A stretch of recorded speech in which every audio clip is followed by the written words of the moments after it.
اعوذ باللہ من الشیطان الرجیم بسم اللہ الرحمن الرحیم ومثل الذین ينفقون اموالهم ابتغاء مرضات اللہ وتثبیتا من انفسهم كمثل جنة بربوة أصابها وابل فآتت أكلها ضعفين فإن لم يصبها وابل فطل واللہ بما تعملون بصیر۔ وہی خرچ کرنے والی باتیں چل رہی ہیں۔ اللہ تبارک و تعالیٰ نے دو مثالیں دی ہیں اس آیت کے اندر اور ایک اگلی آیت کے اندر، اور بار بار ہمارے سامنے اللہ تبارک و تعالیٰ ملتے جلتی مثالیں، ملتی جلتی باتوں کو لاتے رہتے ہیں تاکہ بات سمجھ میں آ جاوے، اور جو لوگ اپنے مال اللہ کی خوشنودی طلب کرنے کے لیے، جو لوگ اپنے مالوں کو اللہ کی خوشی کے لیے اور اپنے آپ میں پختگی پیدا کرنے کے لیے خرچ کرتے ہیں، ان کی مثال ایسی ہے جیسے ایک باغ کسی ٹیلے پر واقع ہو، کسی اونچی جگہ پر واقع ہو، اس پر زور کی بارش برسے تو وہ 2 گنا پھل لے کر کے آئے، اور اگر اس پر زور کی بارش نہ بھی برسے تو ہلکی فوار بھی اس کے لیے کافی ہے۔ اور تم جو کچھ بھی عمل کرتے ہو اللہ تعالیٰ اسے خوب اچھی طرح دیکھتا ہے۔ أَيَوَدُّ أَحَدُكُمْ أَن تَكُونَ لَهُ جَنَّةٌ مِّن نَخِيلٍ وَأَعْنَابٍ تَجْرِي مِن تَحْتِهَا الْأَنْهَارُ لَهُ فِيهَا مِن كُلِّ الثَّمَرَاتِ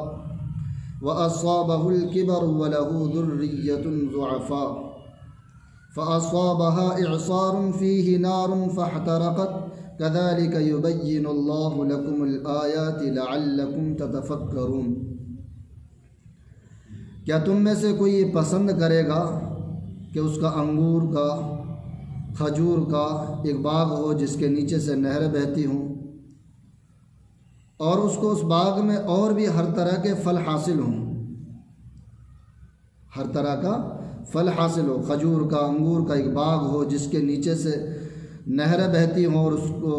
اس باغ میں اور بھی ہر طرح کا پھل حاصل ہو، اور جس کا باغ ہے بڑھاپے نے اسے آ پکڑا ہے، بڑھاپے نے اسے آ پکڑا ہے، اور اس کے بچے ابھی کمزور ہیں، یعنی ان کی عمر کم ہے، کمانے کھانے لائق نہیں ہے۔ اتنے میں ایک آندھی آتی ہے، اور آندھی کے اندر آگ کا بگولا ہوتا ہے، یعنی آندھی کے اندر آگ ہوتی ہے، اس کو اپنی ضد میں وہ آگ اور آندھی جو ہے لے لیتی ہے اور باغ کو جلا کر خاک کر دیتی ہے، ختم کر دیتی ہے۔ اسی طرح اللہ تعالیٰ تمہارے لیے اپنی آیتوں کو کھول کھول کر بیان کرتا ہے تاکہ تم جو ہے غور کرو، اپنی زندگی پر غور کرو۔ یہ 2 مثالیں دی ہیں۔ پہلی مثال دی گئی کہ جو اللہ تعالیٰ کی راہ میں خرچ کرتا ہے، اللہ تعالیٰ کو خوش کرنے کے لیے خرچ کرتا ہے، نہ کسی سائل کو اس نے جھڑکا ہے، بدتمیزی کی ہے، غصہ کیا ہے، نہ کسی اور غریب محتاج پر وہ بھڑکا ہے، نہ کبھی اس نے جو ہے احسان جتلایا ہے، اس نے کبھی دے کر کے احسان جتلایا ہے۔ تو اس شخص کے لیے جو ہے ایسا ہے جیسے ایک باغ اور اونچے ٹیلے پر ہو، بارش برسے تب بھی اور نہ برسے تب بھی اللہ تبارک و تعالیٰ اس کو پھل دیتا ہی دیتا ہے، اس کو پھل دیتا ہی دیتا ہے۔ یہ بعد میں جو مثال بیان کی گئی ہے، ایک بزرگ آدمی، عمر کافی زیادہ ہو گئی، موت کے قریب ہے، لیکن بچے جو ہے بہت چھوٹے چھوٹے ہیں۔ مثال دیکھو اللہ نے کیسی دی ہے۔ مثال یہ بھی دی جا سکتی تھی کہ ایک شخص اس کا باغ ہے، نہیں، اگر جوان ہے دوبارہ باغ کھڑا کر سکتا ہے، اگر بے اولاد ہے اسے بعد کی فکر نہیں ہے، کوئی بعد کی اسے فکر نہیں ہے۔ یہاں عمر بزرگیت کی بتلائی گئی، اور اس بزرگیت کی حالت میں پھر اس کا باغ سارا کا سارا ختم ہو جاوے، پھر اس کے بچے بھی ہیں، وہ بچے جو ہے کمانے کھانے لائق نہیں ہیں، اور وہ بچے جو ہے اب بے سہارا رہ گئے، خود بھی بے سہارا رہ گیا، خود دوبارہ باغ کھڑا نہیں کر سکتا، دوبارہ بزنس کھڑا نہیں کر سکتا، اب وہ کیا کرے گا؟ وہ دونوں طرف سے گر چکا، یعنی اب وہ کچھ نہیں کر سکتا، اتنا لاچار اور مجبور ہو چکا ہے۔ یعنی مثال یہ دے کر سمجھائی گئی کہ جو آدمی اللہ کی راہ میں خرچ کر رہا ہے، غلط بول رہا ہے اور احسان جتلا رہا ہے، اس نے اپنی ساری نیکیوں کو اس باغ کی طرح ختم کر دیا ہے۔ اس باغ کی طرح اس نے اپنی ساری نیکیوں کو ختم کر دیا ہے۔ جب موت آئی ہے تو ان ساری نیکیوں کو اب اسے ضرورت ہے، بڑھاپے کا سہارا چاہیے، اولاد کا بھی چاہیے، باغ کا بھی چاہیے، وہ دونوں ختم ہو چکے ہیں۔ اولاد بالکل چھوٹی ہے، بچپنا ہے، اور جو ہے باغ جو سہارا تھا پیسے کا وہ ختم ہو چکا ہے۔ ابھی جو احسان جو اس نے جتلایا ہے، جو اس نے الٹے بولے ہیں، اس نے اپنی ان نیکیوں کو ختم کر لیا ہے، جبکہ اب اسے سب سے زیادہ ضرورت تھی نیکیوں کی موت کے وقت۔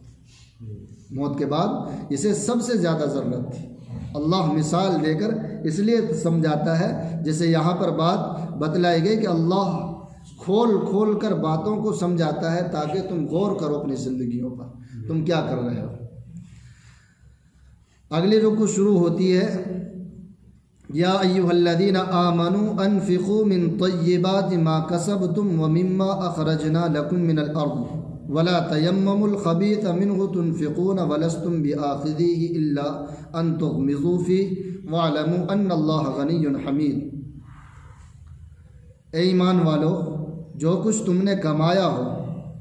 اور جو پیداوار ہم نے تمہارے لیے زمین سے نکالی ہو، اس کی اچھی چیزوں کا ایک حصہ اللہ کے راستے میں خرچ کیا کرو، اور